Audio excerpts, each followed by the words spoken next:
पहली नज़र का प्यार एक प्रेम कहानी। सुशांत 24 साल का दिखने में डिसेंट और स्मार्ट लड़का था। अंकिता को उसने पहली बार एक शॉपिंग मॉल में देखा था। अंकिता देखने में किसी परी जैसी थी। सुशांत अंकिता को देखते ही पहली नज़र का प्यार हो गया। उस दिन सुशांत अंकिता को देखकर ऐसे मदहोश हुआ कि न उसे अंकिता से मिलने की सूझी, ना ही उसने सोचा कि उसका नाम या नंबर पता किया जाए। बस वही मूर्ति की तरह खड़ा होकर उसे देखता रहा। अंकिता थोड़ी देर बाद वहाँ से चली गई। अंकिता के चले जाने के बाद सुशांत का सुख चैन सब चला गया। सुशांत को लगने लगा अगर वह अंकिता को फिर से नहीं मिलता है तो शायद उसकी जान निकल जाएगी। यह एहसास जितना दुखदाई था उतना ही अनोखा था। कहीं न कहीं उसे ये सब अच्छा लग रहा था। शायद यह प्यार था, सच्चा प्यार। अंकिता को ढूंढने का और कोई जरिया था नहीं। इसलिए सुशांत अब हर दिन उसी मॉल में जाकर इंतज़ार करने लगा कि किसी दिन अंकिता वापस वहां आएगी तो वह उससे मिल पाएगा। पूरे 2 हफ्तों तक वह लगातार उस मॉल में जाता और पूरा दिन वहां पर अंकिता का इंतज़ार करता और हर आने जाने वाले लोगों पर नज़र रखता। 2 हफ्ते बाद उसके सब्र का फल उसे मिला और एक दिन अचानक अंकिता खुद उसी के सामने आकर खड़ी हो गई। अचानक अंकिता को अपने सामने देख वो बहुत खुश हो गया और शॉक्ड भी। उसके मुंह से कोई शब्द नहीं फूट रहा था। जब काफ़ी देर तक वह कुछ भी नहीं बोला तो अंकिता ने उसे कहा, क्या हुआ? इतने दिनों से मेरा इंतज़ार कर रहे हो और अब जब मैं सामने खड़ी हूँ तो तुम मुझसे बातें नहीं करोगे? सुशांत ने चौंकते हुए कहा, हाँ करूँगा, बिल्कुल करूँगा, लेकिन पहले यह तो बताओ तुम्हें कैसे पता कि मैं इतने दिनों से यहाँ तुम्हारे लिए आता हूँ?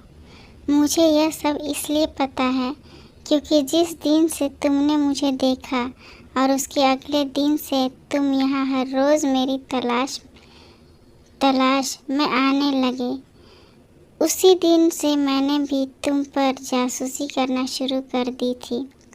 अंकिता ने कहा। सुशांत के मन में एक और सवाल कौंधा। उसने पूछा, अच्छा यह तो समझ में आया कि तुमने मुझ पर बार जासूसी की है, लेकिन फिर भी यह क्लियर नहीं हुआ कि तुम्हें कैसे पता चला कि मैं तुम्हारी तलाश में यहाँ पर आता था। और एक सवाल कि जब तुम्हें यह पता चल गया कि मैं तुम्हारे लिए यहाँ आता हूँ, तुम्हें अजीब नहीं लगा या मुझ पर गुस्सा नहीं आया? अगले दिन आकर जब तुमने मेरे बारे में उसी दुकान में पूछताछ की जहाँ से मैंने सामान खरीदी थी, तो उस दुकानदार ने तुम्हें तो मेरे बारे में कुछ भी नहीं बताया, लेकिन मैं उसकी रेगुलर कस्टमर हूँ, इसलिए उसने फ़ोन करके तुम्हारे बारे में मुझे सब कुछ बता दिया था। मुझे अजीब लगा था कि कोई क्यों मेरे बारे में छानबीन कर रहा है, इसलिए मैंने उसी दिन से यहाँ पर आकर तुम पर जासूसी करना शुरू कर दिया और दूर से ही तुम पर नज़र रखने लगी। अंकिता ने कहा। अंकिता आगे बोली, उस दिन सिर्फ तुम्हें ही मैं पहली नज़र में पसंद नहीं आई थी, मैंने भी तुम्हें मॉल में देखा था और मुझे भी तुम अच्छे लगे। इसलिए जब मैं तुम पर नज़र रखने लगी तब मेरे मन में तुम्हारे बारे में और ज़्यादा जानने की मनसा जागी। इसलिए मैं उस दिन तुमसे बात करने के लिए नहीं आई और इन 2 हफ्तों में मैंने तुम्हारे बारे में काफ़ी कुछ जाना। मुझे यह तो पता चल गया था कि तुम मुझे इसलिए खोज रहे हो क्योंकि तुम मुझसे प्यार करने लगे हो, लेकिन मुझे इस बात को कंफर्म करना था कि कहीं तुम्हारा प्यार सिर्फ शारीरिक आकर्षण तो नहीं है, जो अक्सर इस उम्र में हो जाया करती है।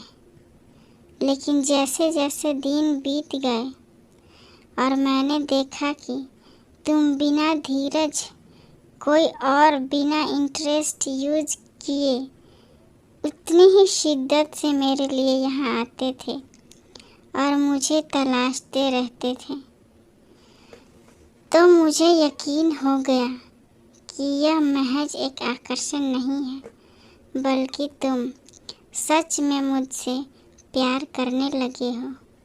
और इस बात को तब और ज़्यादा मजबूती मिल गई जब मैंने देखा कि मॉल में मुझसे भी ज़्यादा सुंदर लड़कियां तुम्हारे पास से गुजरती थी, लेकिन तुम उनमें सिर्फ मेरा चेहरा देखना चाहते थे। इन 2 हफ्तों में तुम पर नज़रें रखते रखते मेरे दिल में भी तुम्हारे लिए प्यार जाग गया, और मेरा प्यार भी आकर्षण नहीं है, क्योंकि मुझे भी अब बिना तुम्हें देखे चैन नहीं आता है, और मैं भी वही चाहती हूँ जो तुम चाहते हो। इसलिए आज मुझसे रहा नहीं गया और मैं तुम्हारे सामने आकर खड़ी हूँ। सुशांत ने अंकिता को अपना नाम बताया और उसका नाम पूछा और उसे प्रपोज किया। अंकिता ने हाँ कहा और दोनों के चेहरे पर अपने सपनों के हमसफ़र से मिलने की खुशी चमक उठी और एक प्यारी सी क्यूट लव स्टोरी का हैप्पी एंडिंग हुआ। ये छोटी सी कहानी कैसी लगी कमेंट करके बताएं, और चैनल पर नए हैं तो सब्सक्राइब करें।